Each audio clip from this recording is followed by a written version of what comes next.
بسم اللہ الرحمن الرحیم۔ جس وقت بلایا گیا طبیب کو تو طبیب نے کہا یہ تو زہر ہے، اور زہر جان بوجھ کر لگایا گیا۔ بہرحال امام کو شفا بھی ہوئی اور مدینہ آئے، اور اب کی مرتبہ جو تیسری بار زہر دیا گیا وہ ہیرے کو پیس کر امام حسن رضی اللہ تعالیٰ عنہ کے مشکیزہ کے اندر ڈال دیا گیا۔ امام حسن رضی اللہ تعالیٰ عنہ 27 سفر کی رات سوئے ہوئے تھے، اچانک نیند سے بیدار ہوئے۔ حضرت زینب رضی اللہ تعالیٰ عنہ عبادت میں مصروف تھیں۔ آپ نے نیند سے بیدار ہو کر حضرت زینب رضی اللہ تعالیٰ عنہ کو آواز دی، اور حضرت زینب امام کی طرف متوجہ ہوئی۔ حضرت حسن رضی اللہ تعالیٰ عنہ فرمانے لگے کہ میں نے خواب میں نانا جان اور امی اور ابا جان کو دیکھا کہ وہ مجھے جنت کی سیر کرواتے ہیں۔ میں نے نانا جان سے عرض کیا کہ آپ میرے حالات سے باخبر ہیں۔ مجھے تمانچے لگائے گئے، میرے پیروں تلے سے مسلح کھینچا گیا، کتنا ستایا گیا۔ میرے سامنے اس وقت مدینے میں میرے والدین کو گالی دی جاتی ہے۔ یا رسول اللہ، میں اس دور سے گزر رہا ہوں۔ آقا نے فرمایا کہ صبر کرو، تم بہت جلد ہم سے آ کر ملنے والے ہو۔ امام حسن رضی اللہ تعالیٰ عنہ نے ایک اور خواب دیکھا کہ آپ کی پیشانی پر قل ھو اللہ شریف لکھی ہوئی ہے۔ یہ خواب جب لوگوں نے سنا تو خوش ہوئے، لیکن آپ کے شاگرد سعید ابن مسیب نے سنا تو آپ نے فرمایا کہ مولا، اگر یہ خواب کی تعبیر پوری ہو گئی تو سمجھ لیجئے آپ بہت جلد دنیا سے جانے والے ہیں۔ کچھ ہی دن بچے ہیں۔ یہ خواب تو تھا ہی، سب لرزے ہوئے تھے، اس خواب نے اور لرزا دیا۔ امام حسن رضی اللہ تعالیٰ عنہ نے کہا، بہن میں نے خواب دیکھا۔ حضرت زینب نے پوچھا کہ یہ کیسا خواب ہے؟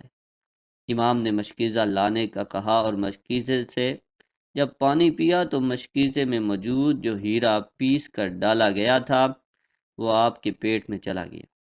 روایتوں میں آتا ہے، مورخین لکھتے ہیں کہ آپ کے کلیجے کے 72 ٹکڑے ہوئے، بعض نے لکھا کہ 80 ٹکڑے ہوئے، بعض نے لکھا کہ آپ کی آنتوں اور کلیجے کے 100 سے زیادہ ٹکڑے ہوئے۔ جب آپ کہہ کرتے تو وہ ٹکڑے ہو کر گرتے۔ سوچئے ذرا یہ ہیرا کیا ہوتا ہے، اس کو کانچ پر چلائیں تو کانچ کٹ جاتا ہے۔ یزید صرف قاتل حسین رضی اللہ تعالیٰ عنہ ہی نہیں ہے، بلکہ قاتل حسن رضی اللہ تعالیٰ عنہ بھی ہے۔ اس پر تو سب اتفاق کرتے ہیں کہ سازش یزید کی تھی، لیکن زہر دیا کس نے، اس پر تاریخ خاموش ہے۔ حضرت مولانا حسن بریلوی نے ایک عورت کا نام لکھا ہے، لیکن مفتی جلال الدین اس پر خاموشی کا حکم دیتے ہیں۔ مورخین اس میں اتنے الجھے ہوئے ہیں کہ کوئی واضح موقف پیش نہیں کیا جاتا، لیکن پڑھے لکھے لوگ ہیں، ان کے لیے ایک بات ہے کہ زہر دینے والا کون ہے۔ جس وقت ٹکڑے ہو کر گرنے لگے تو امام نے حضرت حسین رضی اللہ تعالیٰ عنہ کو بلانے کا حکم دیا تاکہ کچھ نصیحت کر دوں۔ حضرت حسین رضی اللہ تعالیٰ عنہ آئے اور حالت دیکھ کر گلے مل کر خوب روئے۔ بھائی بتاؤ، آپ کو زہر کس نے دیا؟ اس لیے کہ سید الصابرین کا نواسہ ہے۔ بھائی مجھے جس پر شک ہے، اگر وہی ہے تو اللہ بہترین انتقام لینے والا ہے، اور شک کی بنیاد پر کسی کو قتل نہیں کیا جا سکتا، کیونکہ میں نام لوں گا تو تم قتل کرو گے، اور شک کی بنیاد پر کسی کو قتل نہیں کیا جا سکتا۔ اللہ بہترین انتقام لینے والا ہے۔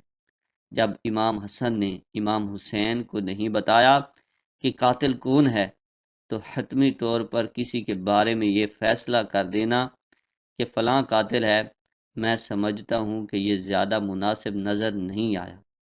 بہرحال جب صبح ہوئی اور لوگ جمع ہونے لگے تو اس وقت امام حسن نے کہا، حسین میرا چہرہ کیسا نظر آ رہا ہے؟ امام حسین رضی اللہ تعالیٰ عنہ نے روتے ہوئے فرمایا، آپ کا چہرہ ہرا ہو گیا۔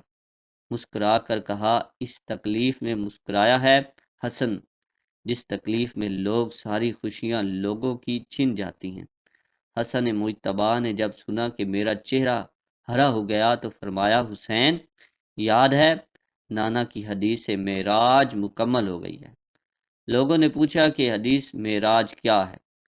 فرمایا کہ جب میرے حضور معراج پر گئے تھے اور ہماری پیدائش بھی نہیں ہوئی تھی تو نانا معراج پر جنت کی سیر کر رہے تھے تو جنت میں دو محل دیکھے، ایک ہرا تھا اور ایک لال تھا۔ اس وقت رضوان جنت نے کہا یا رسول اللہ جاتے جاتے اپنے شہزادوں کے محل بھی دیکھ جائیں جن سے پوری جنت کا حسن دوبالا ہوتا ہے۔ حضور صلی اللہ علیہ وآلہ وسلم نے فرمایا کہ یہ ہرا کس کا ہے اور لال کس کا ہے؟ کہا کہ لال تو حسین رضی اللہ تعالیٰ عنہ کا ہے اور ہرا حسن رضی اللہ تعالیٰ عنہ کا ہے۔ میرے حضور نے پوچھا کہ رضوان یہ تو بتاؤ کہ حسن کا ہرا کیوں اور حسین کا لال کیوں؟ تو رضوان کی گردن جھک گئی اور آنکھوں میں آنسو آ گئے۔ اہل بیت کی محبت میں رضوان جنت بھی روتا ہے۔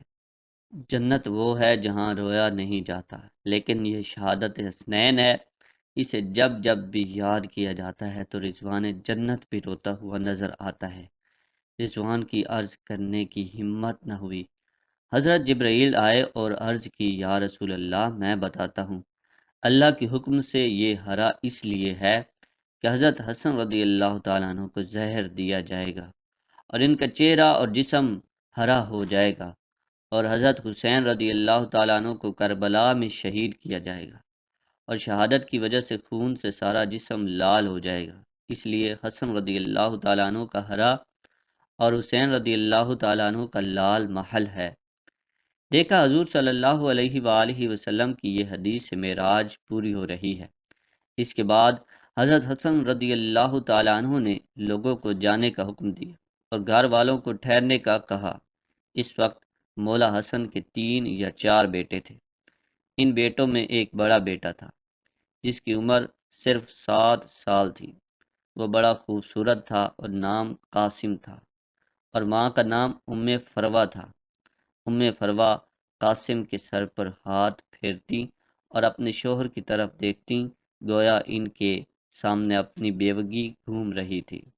ہائے بیوگی، ہائے بے کسی۔ جب سب لوگ چلے گئے حتیٰ کہ کوئی نہ بچا تو حضرت حسن رضی اللہ تعالیٰ عنہ نے اپنے بازو پر بندھے تعویذ کو کھولنے کا حکم ام فروہ کو دیا۔ تعویذ کھولا اور کھول کر حضرت حسن نے کہا کہ میرے بیٹے قاسم کو میرے پاس لاؤ۔ اپنے ہاتھوں سے وہ تعویذ بیٹے کے بازو پر باندھ دیا اور فرمایا بیٹا ایک وقت آئے گا جب تو شدید مصیبت میں گرفتار ہو جائے گا، اس وقت یہ تعویذ کھول کر دیکھ لینا۔ اس کے بعد حضرت حسین رضی اللہ تعالیٰ عنہ کو بلا کر وصیت کی اور کہا حسین صبر سے کام لینا، اور میری تمنا ہے کہ جس وقت میرا جنازہ اٹھے تو مجھے نانا کے قدموں میں دفن کر دینا۔ میں نانا کے قدموں میں دفن ہونا چاہتا ہوں۔ امام علی مقام 28 سفر کو ایک روایت کے مطابق، 29 سفر کو اور ایک روایت کے مطابق 5 ربیع الاول کو شہید ہو گئے، اس طرح سے کہ آپ کا پورا جسم ہرا ہو چکا تھا اور اندر کی آنتوں کے ٹکڑے قے کی صورت میں باہر گرے ہوئے تھے۔ حضرت حسن رضی اللہ تعالیٰ عنہ کی شہادت ہوئی تو آپ کی تجہیز و تدفین کے لیے جنازہ اٹھایا گیا، لیکن یہ بھی تاریخ کا بدترین باب ہے کہ جب جنازہ باہر لے کر آئے اور حضور صلی اللہ علیہ وآلہ وسلم کے روضہ مبارک میں حضرت حسن رضی اللہ تعالیٰ عنہ کو دفن کرنا چاہتے تھے تو بنو امیہ کے وہ غلیظ، جسے دنیا مروان کہتی ہے، بدترین آدمی جس پر میرے آقا نے لعنت کی تھی، اس نے کہا کہ میں ان کو دفن نہیں ہونے دوں گا۔ امام حسین رضی اللہ تعالیٰ عنہ نے کہا کہ میرے بھائی کی وصیت ہے، میں دفن کروں گا۔ یہاں تک کہ مورخین نے لکھا کہ اس ظالم نے کمان سے تیر نکالا اور امام حسن رضی اللہ تعالیٰ عنہ کی لاشیں پر چلانا شروع کیا۔ ایک بندہ جو شہید ہو چکا ہے، لوگ کہتے ہیں کہ مروان کو یزید کو اتنا برا نہ کہا اس لیے کہ انہوں نے کیا کیا ہے۔ یہ کیا ہے؟ مرے ہوئے انسان کا تو دشمن بھی احترام کرتا ہے۔ مروان کیسا ظالم تھا! نانا کے قدموں میں نواسے کو لے جا رہے ہیں تو تلوار سے جنازہ روک لیا اور جنازے پر تیر چلانا شروع کر دیا۔ بعض روایتیں یہاں تک آتی ہیں جنازہ حسن پر تیر چلائے۔ حضرت زینب رضی اللہ تعالیٰ عنہ نے کہا کہ فاطمہ کے 2 بیٹوں کے جنازے میں نے دیکھے ہیں۔ حسن کو تو 2 بار کفن ملا ہے، حسین کو تو 1 بار بھی کفن نہ ملا۔ لوگوں نے کہا کہ حسن کو 2 بار کفن کیسے ملا؟ کہا کہ جب مروان نے حسن کی لاشے پر تیر چلایا تو وہ تیر لگا تو وہ حسن کے کفن سے خون کی پھوار نکل پڑی۔ تو اس وقت لوگوں نے کہا کہ ایک کفن پر اب دوسرا کفن پھر لپیٹ دو تاکہ رنگین کفن میں لے کر نہ جائیں بلکہ ایک کفن اور دے دیا جائے۔ یہ بھی حضرت حسن رضی اللہ تعالیٰ عنہ کی کرامت ہے کہ وصال کے بعد بھی تیر لگا تو آپ کے جسم سے خون نکلا۔ کسی نے امام حسین رضی اللہ تعالیٰ عنہ سے کہا کہ شہزادہ حسن رضی اللہ تعالیٰ عنہ کی یہ وصیت تھی کہ مجھے حضور کے قدموں میں دفن کریں، لیکن انہوں نے یہ بھی تو کہا کہ اگر مروان آڑے آئے تو مجھے امی جان کے قدموں میں دفن کر دینا، آپ اس پر بھی عمل کر سکتے ہیں۔